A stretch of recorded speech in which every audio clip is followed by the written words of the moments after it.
90 লক্ষ ভোট যাদের বাদ দিয়েছে তার মধ্যে 60 লাখ হিন্দু ভোটার আর 30 লাখ মুসলিম ভোটার। বুঝলেন এবার অঙ্কটা? পশ্চিমবঙ্গ বিধানসভা নির্বাচনের আগে রাজনৈতিক উত্তাপ বাড়িয়ে বিজেপিকে তীব্র আক্রমণ শানালেন তৃণমূল সুপ্রিমো মমতা বন্দ্যোপাধ্যায়। শুক্রবার উত্তর 24 পরগনায় বারাসাতে নির্বাচনী জনসভায় বক্তব্য রাখতে গিয়ে মমতা বলেন, 90 লক্ষের মধ্যে 60 লক্ষ হিন্দু ও 30 লক্ষ সংখ্যালঘু সম্প্রদায়। এমনটাই সংবাদ মাধ্যমে দেখেছেন তিনি। বিষয়টি নিয়ে ব্লকে ব্লকে সমীক্ষা করা হবে বলে আগেই জানিয়েছেন তৃণমূল সুপ্রিমো।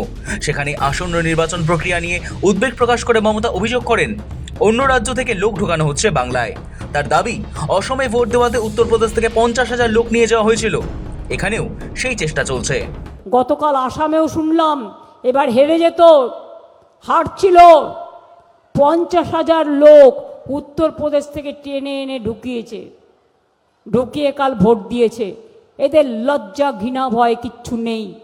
মমতা বলেন, তাকে বিভিন্ন রকম ভাবে ম্যানেজ করার চেষ্টা করা হয়েছে, ধমকানোর চেষ্টা করছে, চমকানোর চেষ্টা করেছে, আর্থিক বঞ্চনা লাঞ্ছনা করেছে, ইডি সিবিআই এর ভয় দেখিয়েছে, কিন্তু তিনি পিছু হটেননি।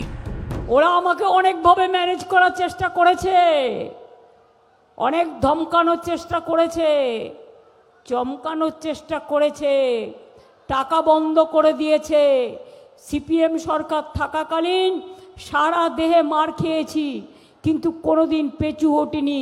আর বিজেপি আসার পর বাংলায় করেছে লাঞ্ছনা, আর্থিক বঞ্চনা, সব প্রোগ্রাম বন্ধ, 2 লক্ষ কোটি টাকার উপর আমাদের পাওনা আছে। আর নিজেরা হয়েছে একেবারে বিজেপি অন্ধ। নিজের বেলায় নন্দ ঘোষ আর তৃণমূলে সব দোষ। কেন্দ্রীয় সরকারের কড়া সমালোচনা করে মমতা বন্দ্যোপাধ্যায় অভিযোগ করেন, বর্তমান বিজেপির শাসনে দেশের কোনো কেন্দ্রীয় সংস্থাই আর নিরপেক্ষ নেই, গেরুয়া শিবির সব সংস্থাকেই কিনে নিয়েছে। তাৎপর্যপূর্ণ বিষয় হলো, বিধানসভা নির্বাচনের মুখে ফের অ্যাকশনে নেমেছে ইডি। বিধাননগরের তৃণমূল প্রার্থী সুজিত বসু এবং মধ্যমগ্রামের প্রার্থী রথিন ঘোষকে ফের তলব করা হয়েছে। দুজনকেই শনিবার সিজিও কমপ্লেক্সে ডেকে পাঠানো হয়েছে। এই নিয়ে সুজিত বসুকে তৃতীয়বার এবং রথিন ঘোষকে দ্বিতীয়বার নোটিশ পাঠানো হলো। ভোটের মুখে তৃণমূলের 2 প্রার্থীকে এভাবে তলব করা নিয়ে দফায় দফায় সরব হয়েছেন তৃণমূল সুপ্রিমো। শুক্রবার বারাসাতে জনসভা থেকে নাম না করে সেই প্রসঙ্গেই বিজেপিকে তোপ দাগেন মমতা। তিনি বলেন, সাপকেও বিশ্বাস করা যায়, কিন্তু বিজেপিকে নয়। আজকে কমরেড মোটা ভাই মিথ্যা কথা বলার জুড়ি নাই।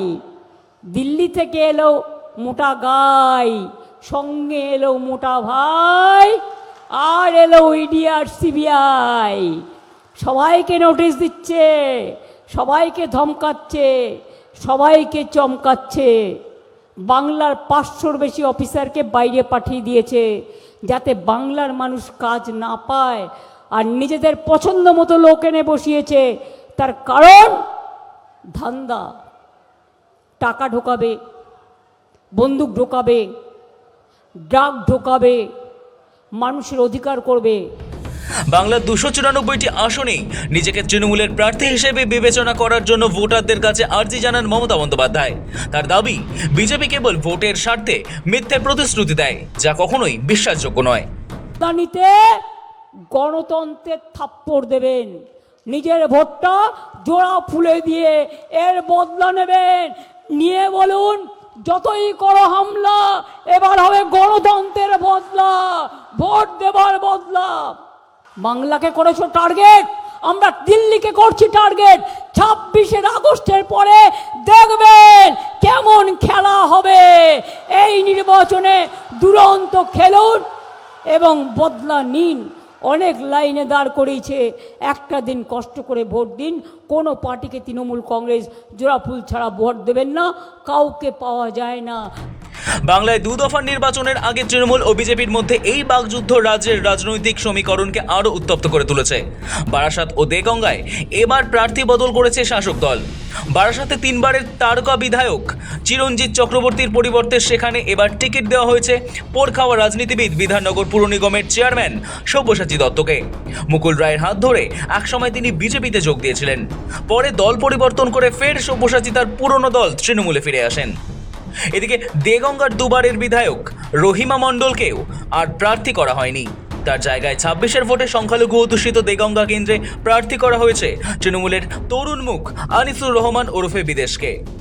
জ্যোতিপ্রিয়র মতো রেশন দুর্নীতিকাণ্ডেও তাকে ইডির হাতে গ্রেপ্তার হয়ে একসময় জেলে যেতে হয়েছিল। পরে অবশ্য জামিনে ছাড়া পান আনিসুর। মধ্যমগ্রামের ক্ষেত্রে অবশ্য প্রার্থী বদল করা হয়নি। তৃণমূলের শীর্ষ নেতৃত্ব পুনরায় আস্থা রেখেছে দলের 3বারের বিধায়ক তথা বিদায়ী খাদ্যমন্ত্রী রথীন ঘোষের ওপর। শুক্রবার এই 3 প্রার্থীর সমর্থনে বারাসাতে জনসভা করলেন তৃণমূল সুপ্রিমো মমতা বন্দ্যোপাধ্যায়। সব মিলিয়ে কেন্দ্রীয় এজেন্সির অপব্যবহার থেকে শুরু করে বহিরাগত তত্ত্ব একাধিক ইস্যুতে সুর চড়ান তৃণমূল সুপ্রিমো মমতা বন্দ্যোপাধ্যায়। বারাসাত থেকে ক্যামেরায় রাজু দাস ও জয় ঘোষের সঙ্গে দীপ সেনের রিপোর্ট, সময় কলকাতা।